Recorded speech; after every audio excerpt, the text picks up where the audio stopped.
નમસ્કાર વિદ્યાર્થી મિત્રો, આજે આપણે કાવ્ય 5 જે છે એની સમજૂતી મેળવવાની છે. આગળના લેક્ચરમાં આપણે ગ્રામર જે છે એના 4 થી 5 મુદ્દા જે છે એ પૂરા કરેલા. ત્યારબાદ એ ગ્રામરના મુદ્દા પૂરા કર્યા બાદ તમને PDF ફાઇલ દ્વારા વ્યાકરણ જે છે એ ઉદાહરણ સ્વરૂપે મોકલવામાં આવેલું છે. એ તમારે માત્ર વાંચવા માટે મોકલેલું છે, એ તમારે લખવાનું નથી. તો ત્યારબાદ હવે આપણે પાઠ્યપુસ્તકમાં આવતા 2 કાવ્ય જે છે, પહેલું અને ત્રીજું, એની આપણે સમજૂતી અગાઉ મેળવેલી છે અને હાલ આપણે કાવ્ય નંબર 5 જે છે એની સમજૂતી મેળવવાની છે. તો 5મું કાવ્ય છે દીકરી. તો આપણે જાણીએ છીએ કે દીકરી એટલે કે પુત્રી, તનુજા એમના અર્થ છે. તો દીકરી કાવ્ય જે છે એ કાવ્ય દ્વારા કવિ સમજાવવા માંગે છે કે દરેકના જીવનમાં દીકરી જે છે એ મોટામાં મોટી ભૂમિકા ભજવે છે, કે દરેક મા બાપ જે છે એને પોતાની દીકરી જે છે એ કેવી રીતે પોતાનો સાથ આપે છે, સહકાર આપે છે, એની વાત જે છે એ સમગ્ર કાવ્ય દ્વારા સમજાવવામાં આવેલી છે. તો સર્વપ્રથમ આપણે જોઈએ કે દીકરીના કવિ છે અશોક ચાવડા, કે જેનું ઉપનામ જે છે એ બેદિલ તરીકે ઓળખાય છે. આપણને 1 માર્ક્સમાં પ્રશ્ન પૂછાઈ શકે કે ભાઈ અશોક ચાવડા જે છે એનું ઉપનામ જણાવો, તો બેદિલ, અને એમ પૂછે કે બેદિલ જે છે એ કોનું તખલ્લુસ છે, તો એમ કહી શકાય કે અશોક ચાવડા. એમનો જન્મ જે છે એ 23/8/1978ના રોજ થયેલો છે. હવે આપણે એમનો પરિચય મેળવીએ. તો અશોક પિતાંબર ચાવડાનું વતન સુરેન્દ્રનગર જિલ્લાનું મરડાસર ગામ છે. તો અશોક ચાવડા જે છે એના વતન ક્યાં, તો કે સુરેન્દ્રનગર જિલ્લાનું મરડાસર ગામ જે છે એમાં એમનો જન્મ થયેલો છે. હાલ ગુજરાત આયુર્વેદિક યુનિવર્સિટીમાં મદદનીશ રજિસ્ટ્રાર તરીકે કાર્યરત છે. કે પોતે હાલ ગુજરાત યુનિવર્સિટી જે છે એમાં આયુર્વેદિક યુનિવર્સિટીમાં મદદનીશ તરીકે પોતે પોતાની ભૂમિકા ભજવે છે, પોતે પોતાની સેવા જે છે એ આપી રહ્યા છે. એમની કૃતિ છે પગલા તળાવમાં, પગરવ તળાવમાં તેમના ગઝલ સંગ્રહો છે. ડાળખીથી સાવ છૂટા, પ્રતિબદ્ધ કવિતાનો સંગ્રહ છે. સાહિત્ય અકાદમી દિલ્હીનો યુવા પુરસ્કાર અને ગુજરાત સાહિત્ય અકાદમીના યુવા ગૌરવ પુરસ્કાર તથા અન્ય પુરસ્કારોથી તેઓ પુરસ્કૃત થયા છે. કે સમગ્ર કાવ્ય જે છે એના દ્વારા કવિ પરિચય જે છે એ પૂરો થયા બાદ હવે આપણે કાવ્ય જે છે એ શું કહેવા માંગે છે, કે દીકરી કાવ્ય જે છે એમાં કઈ બાબત જે છે એને સમજાવવામાં આવેલી છે, એના વિશે આપણે માહિતી મેળવીએ. તો આ કાવ્ય જે છે એ ગઝલ સ્વરૂપ છે, કે ગઝલમાં લખાયેલું સમગ્ર કાવ્ય જે છે એ આપેલ છે. તેમાં વહાલનો દરિયો, દીકરી, ગૌરવભર્યા સ્થાન અને માનની સંવેદનાનું આલેખન થયું છે. કે સમગ્ર કાવ્ય દ્વારા દીકરી જે છે એ ગૌરવભર્યું સ્થાન જે છે એ સમાજમાં ધરાવે છે. તો માનની સંવેદનાનું આલેખન થયેલું છે, કે દીકરી જે છે એ દરેક પ્રકારના સદગુણોથી ભરેલી હોય ત્યારે સમાજમાં શ્રેષ્ઠ એવું માન જે છે એ પામે છે. જાણે સ્વર્ગની એક એક દેવીની ઝલક દીકરીમાં જોવા મળે છે. કે સમગ્ર કાવ્ય દ્વારા એવી સમજૂતી આપેલી છે કે સ્વર્ગમાં રહેલી એક દેવી જે છે એના સ્વરૂપ આ દીકરી રહેલી છે. દીકરી સ્નેહનું ઝરણું છે. સ્નેહ એટલે પ્રેમ. દીકરી જે છે એ પ્રેમનું ઝરણું છે. તેની હાજરી સુગંધ અને શીતળતા આપે છે. કે સમગ્ર કાવ્ય જે છે એના દ્વારા એવું શીખવવામાં આવેલું છે કે દીકરીની હાજરી જે છે એ શીતળતા આપે છે. કે દીકરી જે છે એ સુગંધ અને શીતળતા આપે છે. ત્યારબાદ ખડકમાંથી શિલ્પ કોતરાએ એ મા બાપ દીકરીનો ઉછેર કરે છે. કે કોઈ પથ્થર છે, શિલ્પ છે, એને એનું કારીગર જે છે એ સરસ રીતે જ્યારે ઘાટ આપે છે ત્યારે સરસ એવી એમાંથી મૂર્તિ જે છે એ પેદા થાય છે, અને મૂર્તિ જે છે એ સરસ એવા પૈસાથી વેચાય છે. કે એને મંદિરમાં યોગ્ય એવું સ્થાન ભગવાનનું સ્વરૂપ આપવામાં આવે છે. એવી જ રીતે દીકરી જે છે એની સરખામણી એક શિલ્પ સાથે, કોતરાયેલ શિલ્પ સાથે કરેલી છે કે મા બાપ જે છે એની મુખ્ય ફરજ છે કે પોતાની દીકરીને સારા એવા સદગુણો આપે, સારા એવા સંસ્કાર આપે કે જેનાથી સમાજમાં પોતાનું સ્થાન જે છે એ રાખી શકે. એટલા માટે દીકરી જે છે એ મા બાપ એની જ્યારે ઉછેર કરે છે ત્યારે જેવી રીતે કોઈ કારીગર ખડક જે છે એમાંથી સરસ એવું શિલ્પ કોતરે છે અને જેની કિંમત અનેક ગણી વધી જાય છે, એવી જ રીતે મા બાપ પણ પોતાની દીકરીનો ઉછેર કરે છે. ભારતીય સંસ્કૃતિના પ્રતીકો દ્વારા દીકરીનું વ્યક્તિત્વ પ્રગટ થયું છે કે સમગ્ર ભારતીય સંસ્કૃતિ જે છે એના એક પ્રતીક જેવું દીકરીનું વ્યક્તિત્વ જે છે એ પ્રગટ થયું છે.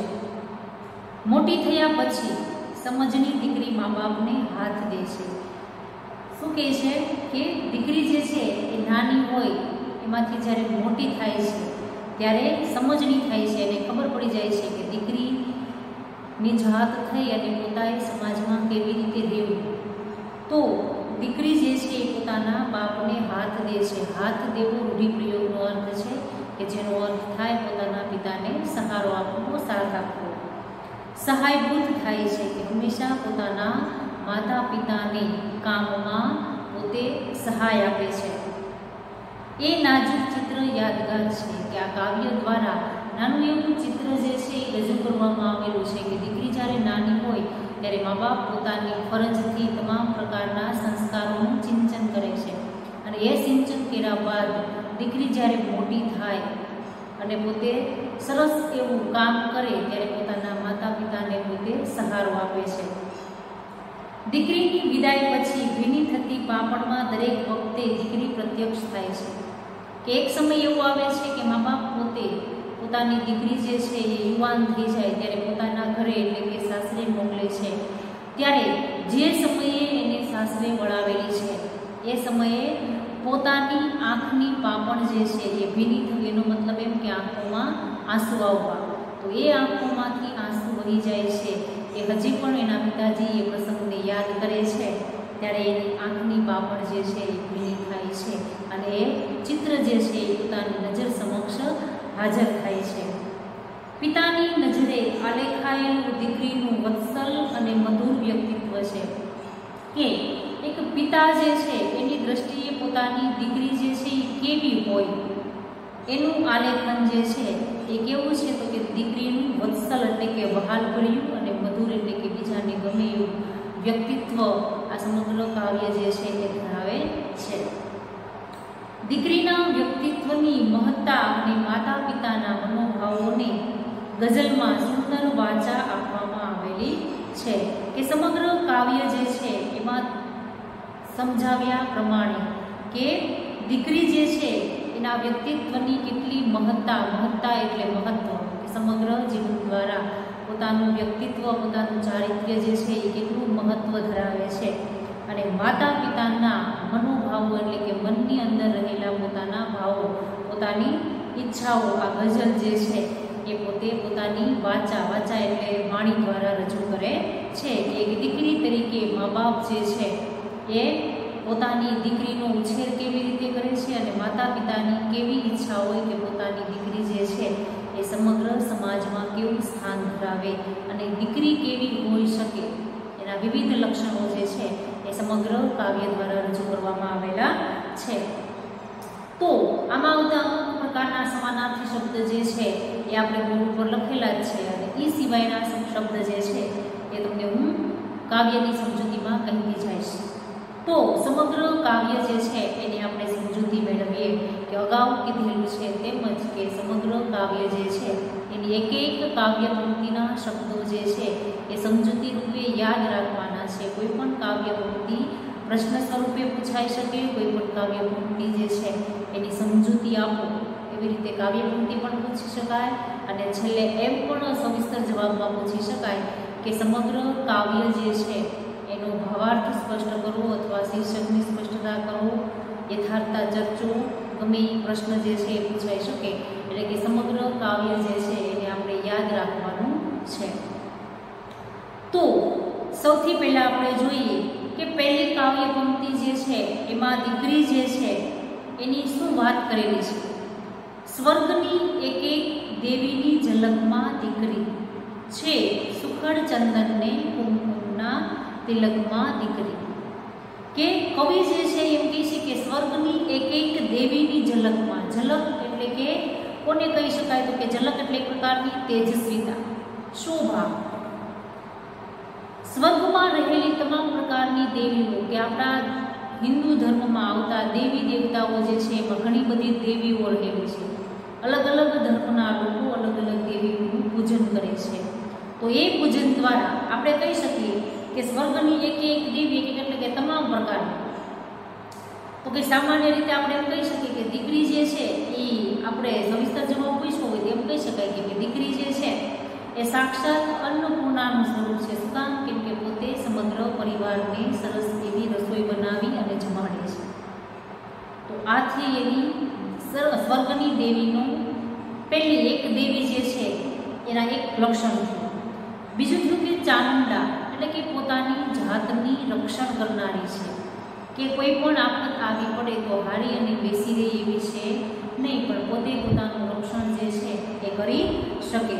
ત્યારબાદ પોતે સાક્ષાત એક પ્રકારની લક્ષ્મી છે, કે પોતે લક્ષ્મી સ્વરૂપ છે. જ્યારે દીકરીનો જન્મ થાય છે ત્યારે અને પોતે સાસરે જાય છે ત્યારે સમાજમાં રહેલા તમામ લોકો જે છે એને લક્ષ્મી સ્વરૂપે માને છે કે પોતે સારી એવી કમાણી કરનાર છે અને સમગ્ર પરિવારનું ગુજરાન ચલાવનાર છે. એટલે લક્ષ્મીનું પણ સ્વરૂપ છે. ત્યારબાદ જોઈએ કે સરસ્વતી, કે સરસ એવું શિક્ષણ આપનારી પણ છે અને સરસ એવું શિક્ષણ લેનારી પણ છે. ત્યારબાદ જોઈએ કે દુર્ગાનું સ્વરૂપ છે, કે પોતે જે છે એ પોતાના પરિવાર સાથે સમાજમાં રહેતા લોકો સાથે હળીમળી અને રહે છે. અને આ તમામ પ્રકારની દેવી જે છે એમાં હજી પણ વધારે દેવી જે છે એનું આપણે ઉદાહરણ લઈ શકીએ, પણ આપણે આપણા કાવ્યમાં આટલી દેવી જે છે એની સમજૂતી આપી શકીએ કે ભાઈ ચામુંડા છે તો પોતાની રક્ષણ કરનારી છે, દુર્ગા છે તો બધા સાથે હળીમળીને રહેનારી છે, સરસ્વતી છે તો સરસ એવું શિક્ષણ આપનારી પણ છે અને શિક્ષણ મેળવનારી પણ છે. ત્યારબાદ અન્નપૂર્ણા છે, કે પોતાના પરિવારની સરસ એવી રસોઈ જમાડનારી છે.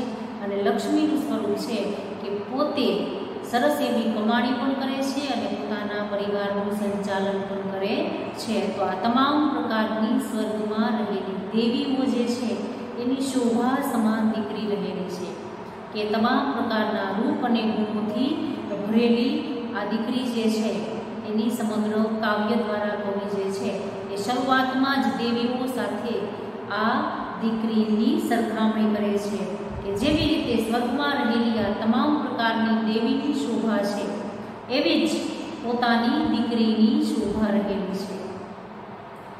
સુખડ અને ચંદનના કુમકુમમાં તિલકમાં દીકરી, કે જેવી રીતે સુખડ અને ચંદનનું ચાંદલો જે છે એ કપાળમાં વ્યક્તિ જે છે એની શોભા વધારે છે. કે કોઈ સ્ત્રી જે છે એ સરસ એવી તૈયાર થઈ હોય, ખૂબ મોંઘા કપડાં પહેરેલા હોય, આભૂષણો પહેરેલા હોય, પણ પોતે કપાળમાં ચાંદલો ન કર્યો હોય તો કંઈક ઘટે, અધૂરું લાગે. તો એવી રીતે દીકરી જે છે એ જેવી રીતે કપાળમાં રહેલો કુમકુમ એટલે કે કંકુના ચાંદલા અને સુખડના ચાંદલાનું જેટલું મહત્વ છે એટલું જ આ દીકરી જે છે એનું સમાજમાં મહત્વ રહેલું છે.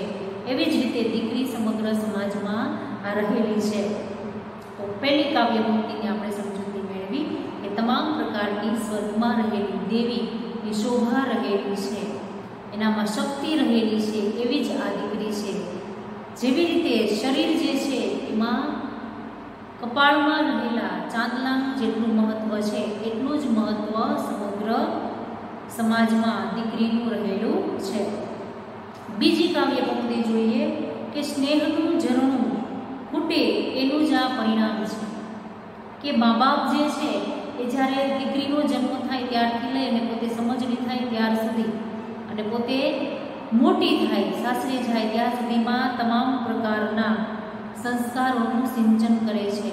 તો આ સંસ્કારો દ્વારા સ્નેહનું ઝરણું, ઝરણું એટલે નદી, પ્રેમરૂપી નદી જે છે એ જેવી રીતે ફૂટે વહે એનું આ પરિણામ છે કે દીકરી જે છે એમાં તમામ પ્રકારના સદગુણો ક્યારે રહેલા હોય તો કે પોતાના માતા પિતા જે છે એ તમામ સદગુણોનું સિંચન કરે છે અને દીકરી જે છે એ તમામ પ્રકારના સદગુણો પોતાના જીવનમાં કેળવે છે. કોતરે છે કોઈ વર્ષોથી ખડકમાં દીકરી. તો પહેલી કાવ્ય પંક્તિ પછી લેવાની, પહેલા બીજી લેવાની. શું? તો કે દીકરી સ્નેહનું ઝરણું ક્યારે કહેવાય? તો કોતરે છે કોઈ વર્ષોથી ખડક, કે જેવી રીતના કોઈ કારીગર જે છે એ સામાન્ય કોઈ પથ્થર છે, કોઈ શિલા છે, એને જ્યારે કોતરવામાં આવે, પહેલાં એ પથ્થર હોય ત્યારે એની કાંઈ કિંમત હોઈ શકે નહીં, પણ જ્યારે કોઈ કારીગર શ્રેષ્ઠ એવી એમાંથી મૂર્તિ વર્ષો સુધી બનાવે અને જે ખૂબ મોંઘા પૈસે વેચાય, કે જેનું મૂલ્ય અમૂલ્ય હોઈ શકે, તો એવી આ દીકરી જે છે એને એના માતા પિતા વર્ષોથી કોતરી રહ્યા છે. વર્ષોથી દીકરીને કોતરવાનો મતલબ એમ કે નાની હોય ત્યારથી લઈને તમામ પ્રકારના સંસ્કારો, શરમ, ઇજ્જત, આબરૂ, મર્યાદા, સમજણ શક્તિ, આ તમામ પ્રકારના ગુણો જે છે એનું પોતે વર્ષોથી સિંચન કરતા આવે છે. અને એક સમય એવો આવે છે કે આ તમામ પ્રકારના સંસ્કારો જે છે એ દીકરીમાં આવી જાય છે, ત્યારે જાણે કે સ્નેહરૂપી, પ્રેમરૂપી ઝરણું જે છે એ ફૂટેલું છે. એનું મુખ્ય આ પરિણામ છે કે દીકરી જે છે એ તમામ સદગુણોમાં રહેલી છે અને સદગુણો જે છે એ પણ પોતે પોતાના જીવનમાં અપનાવેલા છે. તો આ બીજી કાવ્ય પંક્તિ થઈ કે બીજી કાવ્ય પંક્તિમાં આપણે પહેલાં એમ લેવાનું કે જેવી રીતે કોઈ કારીગર વર્ષોથી કોઈ પથ્થરમાંથી મૂર્તિ કંડારી જે અમૂલ્ય ભાવે વેચે છે, કે જેની કિંમત અમૂલ્ય છે, એવી જ રીતે માતા પિતા જે છે એ પોતાની દીકરીને વર્ષોથી સારા એવા સદગુણોથી, શરમ, ઇજ્જત, મર્યાદા, આબરૂ, તમામ પ્રકારના ગુણોનું સિંચન કરે છે, ત્યારે જાણે કે પ્રેમરૂપી ઝરણું જે છે એ ફૂટેલું છે. લાજ, મર્યાદા, શરમ, ગૌરી વ્રતોની હારમાં, કે એક દીકરી જે છે એનામાં શું હોવું જોઈએ? તો કે એનામાં લાજ, મર્યાદા, એટલે કે લાજ એટલે કે કઈ લાજ? તો એનામાં બીજાની મર્યાદા જાળવવી, બીજાની ઇજ્જત કરવી, માન સન્માન આપવું, આ તમામ પ્રકારના ગુણો જે છે એ દીકરીમાં રહેલા હોય છે અને હોવા જોઈએ. શરમ જે છે એ પણ એક સ્ત્રી તરીકે દીકરી જે છે એમાં હોવી જોઈએ. ગૌરી વ્રતોની હારમાં, એટલે કે એક સમય એવું આવે છે કે ગૌરી વ્રત એટલે કે પાર્વતીનું વ્રત જે છે એ દીકરી નાની હોય ત્યારે પોતે કરે છે. તો આ તમામ પ્રકારના ગુણો જે છે એ દીકરીમાં રહેલા છે. ઉછરે છે રોજ કાયમથી ફળકમાં દીકરી. ફળક એટલે બીક, કે દીકરી જે છે એ પોતે ઉછરે છે, ગમે તેવી પોતે મજબૂત હોય, ગમે તેવી હિંમતવાળી હોઈ શકે, પણ એનામાં રોજ એક પ્રકારની કાયમથી, કાયમ એટલે કે દરરોજ એક એનામાં બીક જે છે એ રહેલી હોય છે અને હોવી જોઈએ. કે દીકરી જે છે એમાં લાજ, મર્યાદા, બીજા જે છે એ લોકોની ઇજ્જત કરવી, પછી મર્યાદા જાળવવી, એની અંદર શરમ, આ તમામ પ્રકારના ગુણો જે છે એ રહેલા છે. અને પોતે ગૌરીઓનું વ્રત પણ કરે છે. ગૌરી એટલે કે પાર્વતીજીનું વ્રત પણ પોતે કરે છે. પોતાનો ઉછેર જે છે એ રોજ કાયમ બીકથી થાય છે, કે કાંઈક લોકો જે છે એને બીવડાવે છે, એટલે કે માતા પિતા જે છે એ પણ એવી સમજણ આપે છે કે આ કામ કરવું જોઈએ, તો દીકરી છે તો આ કામ ન કરવું જોઈએ. તો એનાથી એ કામ જ્યારે પોતે કરવા આગળ વધે છે ત્યારે એની અંદર ઘણી બધી બીક રહેલી હોય છે. તો દીકરીનો ઉછેર કાયમ એક પ્રકારની બીકથી થાય છે. જે શિરે હું હાથ ફેરવતો હવે એ હાથ દે છે, કે ત્યારબાદ એમ કહે છે કે દીકરી જ્યારે નાની હતી ત્યારે શિર એટલે કે મસ્તક ઉપર, જે માથા ઉપર એના પિતાજી હાથ ફેરવતા હવે એ હાથ આપે છે. હાથ દેવો એટલે કે પિતાને સહાય થવું, કે સરસ એવું શિક્ષણ પિતાજીએ આપેલું હોય તો દીકરી જે છે એ પોતે સારી એવી નોકરી કરી અને પોતાના પિતાજીને ટેકો આપે છે. તો પોતાના પિતાજી એટલે કે એક પિતા જે છે એ પોતે પોતાની અંદર રહેલી એક પ્રકારની ઈચ્છા જે છે એને પોતે વાગોળે છે. કે એક સમય એવો હતો કે દીકરી નાની હતી ત્યારે એના માથા ઉપર પ્રેમથી હાથ ફેરવતો, અને આજ એ જ સમય દીકરી મોટી થઈ ગઈ છે ત્યારે દીકરી જે છે એ પોતાના પિતાજીને હાથ દે છે. હાથ દેવો એનો મતલબ એમ કે પોતાના પિતાજીને એના કામમાં મદદરૂપ થાય છે. વિસ્તરે છે એમ સમજણના ફલકમાં દીકરી. વિસ્તરવું એટલે કે ફેલાવવું. સમજણના ફલકમાં, ફલક એટલે કે વિસ્તાર. ક્યાં વિસ્તારમાં? તો કે સમજણ રૂપી વિસ્તારમાં દીકરી જે છે એ રોજ રોજ વિસ્તાર પામતી જાય છે, ફેલાતી જાય છે. જેમ જેમ મોટી થાય છે એમ મને એની અંદર સમજણ શક્તિ જે છે એ વધતી જાય છે. કે કેવી રીતે સમાજમાં રહેવું, શું કરવું, શું ન કરવું, ક્યાં જવું, આ દરેક બાબત જે છે એ દીકરીમાં જેમ જેમ મોટી થાય છે એમ એમ એની અંદર એક પ્રકારની સમજણરૂપી વિસ્તાર જે છે એ ખૂબ મોટા પ્રમાણમાં ફેલાતો જાય છે. શૂર શરણાઈ સગા સંબંધીઓની ભીડમાં, કે એક સમય એવો આવે છે કે દીકરી જે છે એ નાનામાંથી જ્યારે મોટી થાય છે ત્યારે કે સૂર, સૂર એટલે કે ગીતો ગાવા, અને શરણાઈ એટલે કે લગ્ન સમયે વગાડવામાં આવતી એક પ્રકારની શરણાઈ. સગા સંબંધીઓની ભીડમાં, કે દીકરી જે છે એના લગ્ન જે છે એ જ્યારે ધામધૂમથી કરવામાં આવે છે, સગા સંબંધીઓને તેડાવવામાં આવે છે ત્યારે હજારો માણસોની ભીડમાં દીકરી જે છે એને વિદાય કરવામાં આવે છે. રોજ ભીની થાય છે ભીની પલકમાં દીકરી. ત્યારે હજી પણ પોતાના પિતાજી એ પ્રસંગને યાદ કરે છે ત્યારે પોતાની દીકરી જે છે એ યાદ આવતા એ સમયે પણ એની આંખ ભીની થયેલી હતી, અને હાલ પોતે યાદ કરે છે ત્યારે પણ પોતાની આંખ જે છે એ ભીની થાય છે. તો સમગ્ર કાવ્ય જે છે એની સમજૂતી આપણે મેળવી. ફરી પાછું આપણે એનું એકવાર સમજૂતી જે છે એ માત્ર જોઈ જઈએ. તો કે પહેલી કાવ્ય પંક્તિ છે કે સ્વર્ગની એક એક દેવીની ઝલકમાં દીકરી છે, સુખડ ચંદનને કુમકુમના તિલકમાં દીકરી. આ કાવ્ય પંક્તિ જે છે એને તમને સવિસ્તર સમજાવવાની કીધી હોય, એની સમજૂતી આપવાની કીધી હોય તો આપણે એને સરસ રીતે સમજાવવાની કે સ્વર્ગમાં રહેલી તમામ પ્રકારની દેવી જે છે કે જેમાં સર્વપ્રથમ આવેલી છે કે અન્નપૂર્ણા, સમગ્ર પોતાના પરિવારનું ભરણ પોષણ કરનારી, એટલે કે સરસ એવી રસોઈ બનાવનારી, પોતાના પરિવારને જ માણનારી. ચામુંડા એટલે કે પોતાનું રક્ષણ કરનારી. લક્ષ્મી કોને કહી શકાય? તો કે લક્ષ્મી એટલે પોતે પોતાના પગ ઉપર ઊભી રહેનારી, એટલે કે પોતે સરસ એવા પૈસા કમાય, પોતાના પરિવારનું સંચાલન કરનારી. અને સરસ્વતી કે સરસ એવું શિક્ષણ મેળવનારી અને પોતાના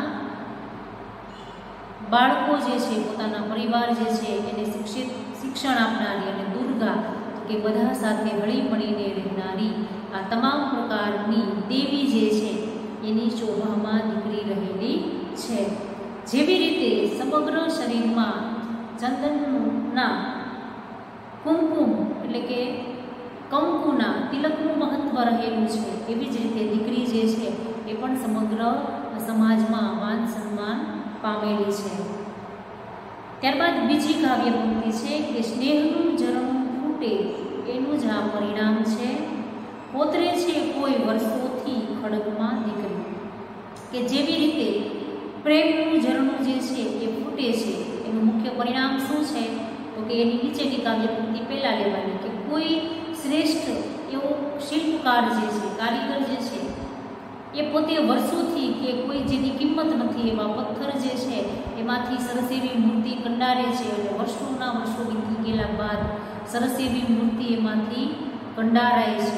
એ મૂર્તિ જે છે એ અમૂલ્ય હોય છે. એવી જ રીતે મા બાપ જે છે એ વર્ષોથી પોતાની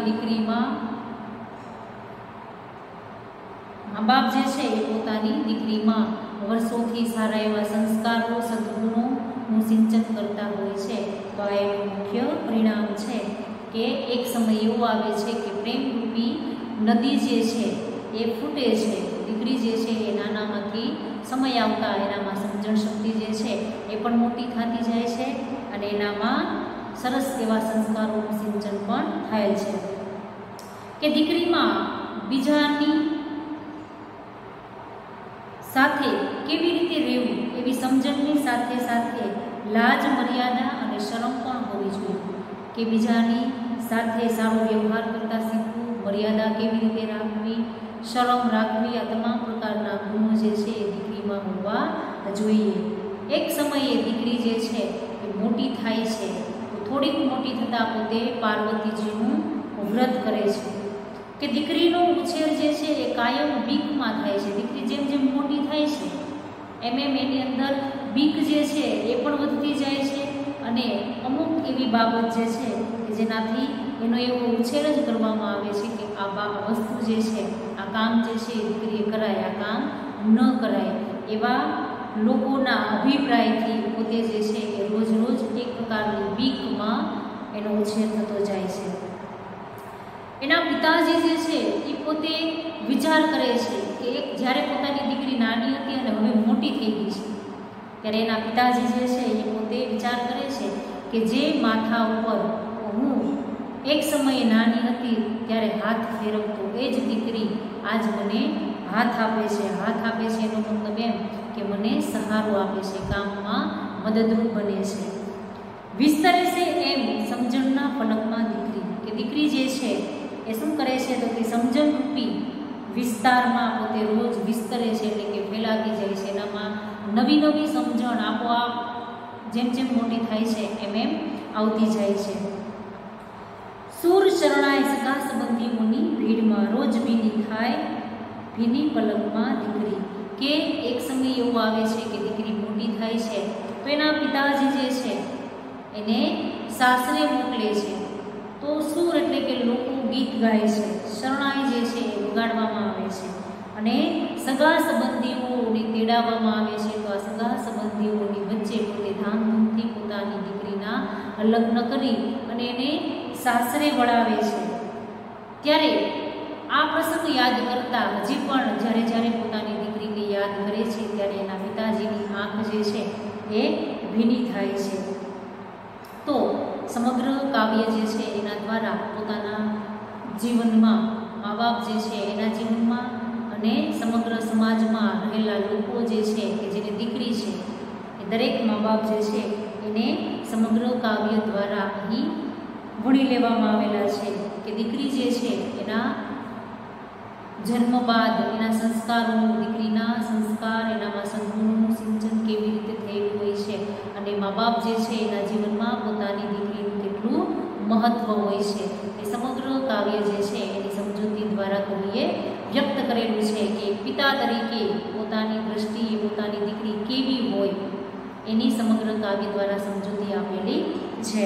તો હવે આપણે જોઈએ કે સમગ્ર કાવ્ય જે છે એ પગરવ તળાવમાંથી લેવામાં આવેલું છે, કે સાહિત્ય સંગ્રહ જે છે ગઝલ સંગ્રહ એમાંથી લેવામાં આવેલું છે કે પગરવ તળાવમાં. ત્યારબાદ આપણે હોમવર્ક દ્વારા જે પ્રશ્ન આપવામાં આવે એ જ પ્રશ્ન તમારે સ્વાધ્યાય સ્વરૂપે લખવાના છે. બીજા સ્વાધ્યાય માટે ટેક્સ્ટબુકમાં આપેલા છે એ પ્રશ્ન લખવાના નથી, પણ જે હોમવર્કમાં તમને પ્રશ્ન આપવામાં આવે કે એક વાક્યના હોઈ શકે, વિકલનના હોય કે સવિસ્તર હોય, એ પ્રશ્ન જે છે એના જવાબ તમારે સ્ટડી મટીરિયલમાંથી જોઈ ને સ્વાધ્યાય સ્વરૂપે લખવાના છે. કે પહેલું અને બીજું કાવ્ય લખ્યું એની જેમ જ કે આગળ આપણે જે છે એ શું લખવાનું તો કે કાવ્ય 5 કરવાનું, ઉપર હાસ્યમાં લખવાનું કે દીકરી, એનો સાહિત્ય પ્રકાર લખવાનો, ત્યારબાદ એના કવિ કોણ તો કે અશોક ચાવડા, અને ત્યારબાદ નીચે બધા સમાનાર્થી, વિરુદ્ધાર્થી, ત્યારબાદ રૂઢિપ્રયોગ અને શબ્દ સમૂહ જે છે એની સમજૂતી જે આપેલી છે એને આપણે બુકમાં લખવાની છે અને નીચે તમને હોમવર્કમાં આપવામાં આવે એ જ પ્રશ્નના જવાબ લખવાના છે જે સ્વાધ્યાય સંગ્રહ. તો સમાનાર્થી શબ્દ આપણે જોઈએ કે દીકરી એટલે પુત્રી, તનુજા અને આત્મજા પણ કહી શકાય. ત્યારબાદ બીજો શબ્દ છે સ્નેહ. સ્નેહ એટલે કે હેત અથવા પ્રેમ. ત્યારબાદ ખડક. ખડક એટલે ડર, ભય અને બીક. ત્યારબાદ જોઈએ કે લાજ. લાજ એટલે મર્યાદા અને શરમ. શિર. શિર એટલે મસ્તક અને માથું. અને હાથ. હાથ એટલે હસ્ત અથવા કર અથવા પાણી પણ કહી શકાય. તો આ હતા આપણા સમાનાર્થી શબ્દો. હવે આપણે જોઈએ વિરુદ્ધાર્થી શબ્દો કે શરમ. વિરુદ્ધાર્થી શબ્દો બે શરમ. સમજ તો ના સમજ. સ્વર્ગ તો નરક. સ્નેહ જે છે એ જગ્યાએ આપણે પ્રેમ પણ લઈ શકીએ તો તિરસ્કાર. ત્યારબાદ આ હતા આપણા વિદ્યાર્થી શબ્દ. હવે આપણે જોઈએ એમના રૂઢિપ્રયોગ કે માથે હાથ ફેરવવો તો સમાનાર્થી શબ્દ છે આશીષ આપવા અથવા આશીર્વાદ આપવા. હાથ દેવો એટલે કે સહારો આપવો. ત્યારબાદ શબ્દ સમૂહ છે એમાં માત્ર બે જ શબ્દ સમૂહ આપેલા છે. પહેલો એ છે કે નાની બાળકો દ્વારા કરાતું ગૌરીનું પૂજન અથવા પાર્વતીનું પૂજન તો ગૌરી વ્રત. અને પાપણનો પલકારો એટલે કે પલક. આ હતા આપણા શબ્દાર્થ. તો આ શબ્દાર્થ જે છે એ તમારે તમારી પાકી બુકમાં લખવાના છે અને એની નીચે જે તમને પ્રશ્ન આપવામાં આવે હોમવર્ક સ્વરૂપે તમારે સ્વાધ્યાય સ્વરૂપે લખવાના છે.